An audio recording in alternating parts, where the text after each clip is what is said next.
If time feels real, why can't we ever find the present moment? We live by clocks, calendars, and deadlines. We measure progress, age, and achievement by seconds and years, yet no one has ever seen time itself. It is everywhere in our language and nowhere in our direct experience. Physics tells us time bends with gravity. Psychology shows that it stretches and contracts with emotion. And mysticism goes further still, claiming time doesn't exist at all. Centuries before Einstein, the Sufi philosopher Ibn Arabi declared that time is not an independent reality but a function of perception. If that is true, if time is an illusion generated by consciousness, the real question becomes, what is truly real? Modern humanity lives trapped in what could be called a psychological prison of time. We are anxious about the future and guilty about the past. We live inside mental projections more often than in present experience. Our value is tied to speed and productivity. The faster we move, the more successful we appear. From a psychological standpoint, this time trap has measurable effects. The default mode network of the brain, active when the mind wanders, loops endlessly through memories and imagined futures. The amygdala hippocampus circuit replays emotional memories, keeping the body in a state of relived stress. And the phenomenon known as temporal discounting causes people to undervalue the present in favor of future outcomes, sacrificing presence for anticipation. We mistake mental motion for progress, but the result is exhaustion and disconnection. Ibn Arabi recognized this condition 8 centuries ago. He called it living in illusion, the confusion of constant change with true existence. We chase the next moment, unaware that the present is all that ever truly is. Muhyiddin Ibn Arabi, born in Murcia, Spain, in 1165 CE, is among the most influential philosophers in Islamic and mystical thought. His peers called him Al-Sheikh Al-Akbar, the greatest master. Ibn Arabi was both a theologian and a psychologist of consciousness. His intellectual project was what he called the science of being, understanding how divine reality becomes perceptible to the human mind. He wrote, "Time is one of God's servants. It moves only for those who perceive separation." To him, time was a cognitive framework that allows finite beings to experience the infinite in sequence. It is not a property of the universe itself, but a mode of perception that arises from limitation. Remarkably, this mirrors modern physics and neuroscience. Time appears not as a fundamental substance, but as an emergent property, a byproduct of consciousness observing change. Ibn Arabi stated, "The present is eternal. The past and future are shadows cast by perception." He differentiated between Zaman, the measured, linear time of human experience, and Da, the divine timelessness underlying it. In modern science, this distinction is well supported. Neuroscience reveals that the brain stitches sensory input into continuity. What we experience as a flowing moment actually lasts about 3 seconds in subjective awareness. Between those slices, consciousness binds data to simulate fluid time. Experiments by neuroscientist David Eagleman showed that emotional arousal expands perceived duration. Fear or excitement makes moments feel longer, while routine compresses them.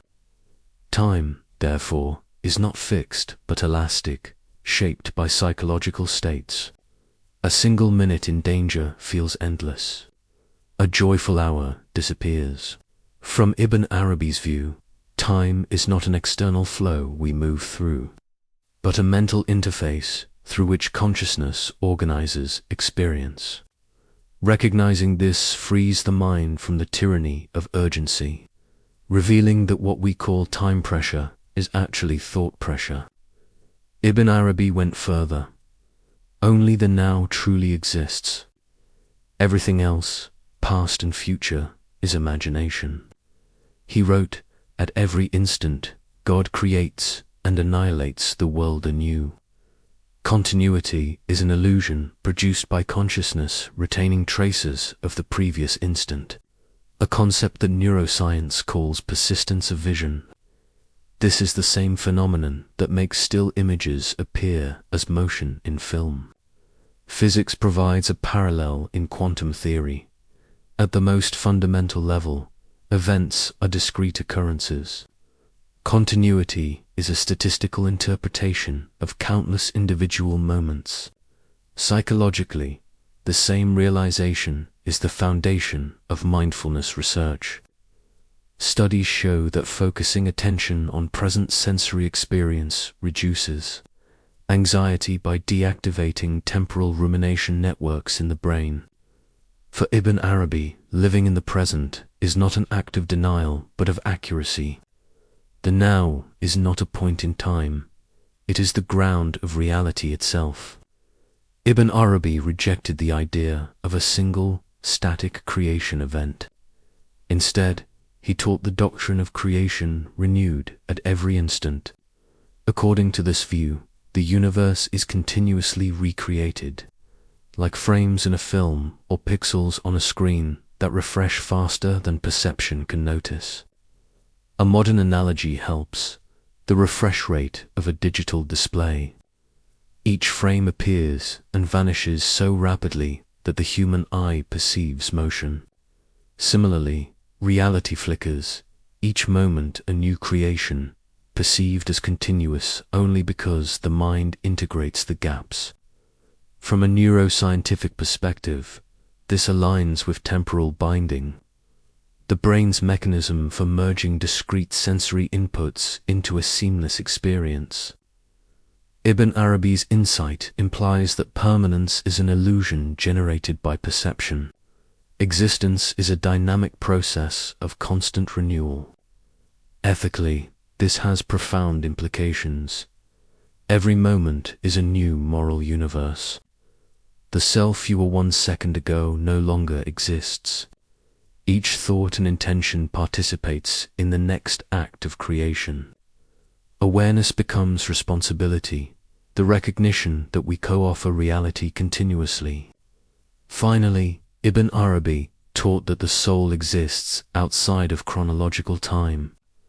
The self that experiences time, the one that feels before and after, is the psychological self, not the essential self. The true soul operates from the timeless dimension of being. Modern physics offers a comparable insight through the block universe model.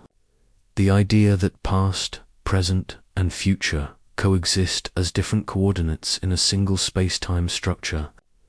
Movement through time is simply the mind scanning across this structure, not the universe itself changing. Psychology parallels this with autonoetic consciousness, the ability to mentally time travel, to recall the past or imagine the future. This continuity, however, is narrative, not proof of real temporal flow. When awareness detaches from that narrative, in meditation, prayer, or deep focus, time perception slows or disappears entirely. For Ibn Arabi, this is the essence of enlightenment, not entering eternity after death, but awakening to eternity now. If time doesn't exist, how can change or motion be real? Ibn Arabi's logic resolves this elegantly. Change occurs only in the realm of forms, not in being itself. The absolute reality is constant. The appearance of motion is perception shifting across possibilities within that constancy. This resembles the observer effect in quantum physics. Measurement introduces sequence. Before and after emerge only through observation. Without observation, events simply are.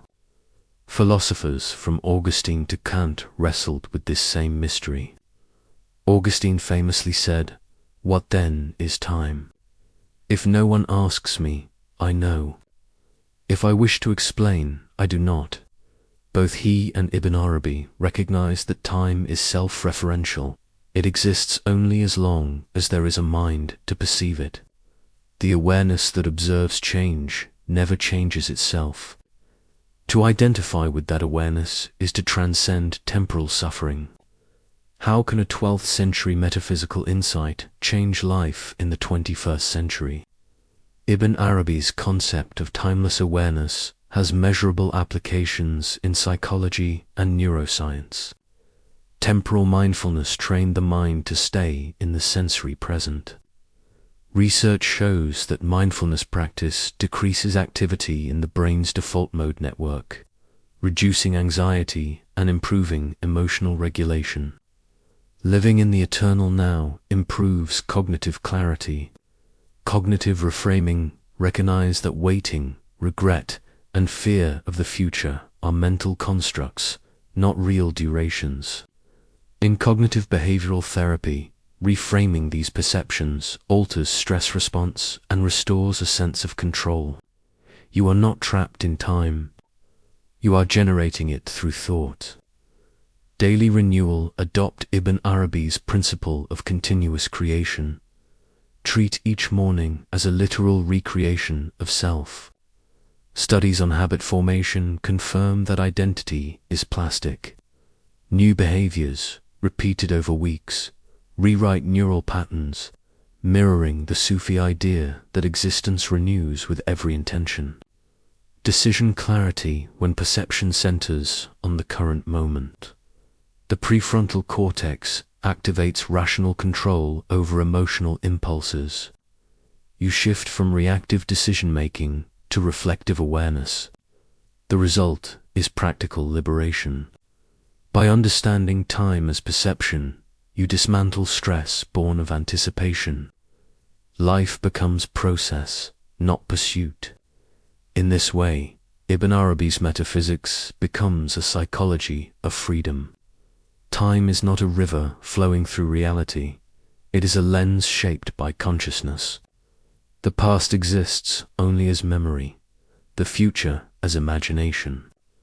The present moment alone has ontological reality, yet even that is renewed continuously. Ibn Arabi's revelation, once mystical, now finds resonance in neuroscience and physics alike. To transcend time is not to escape life, but to perceive it accurately, to realize that being itself never moves. Freedom, therefore, is not mastery over time, but awakening to the timeless within. When you stop chasing moments, you discover the moment that never began. If every instant is a complete creation, the question is no longer how much time you have, but how clearly you are.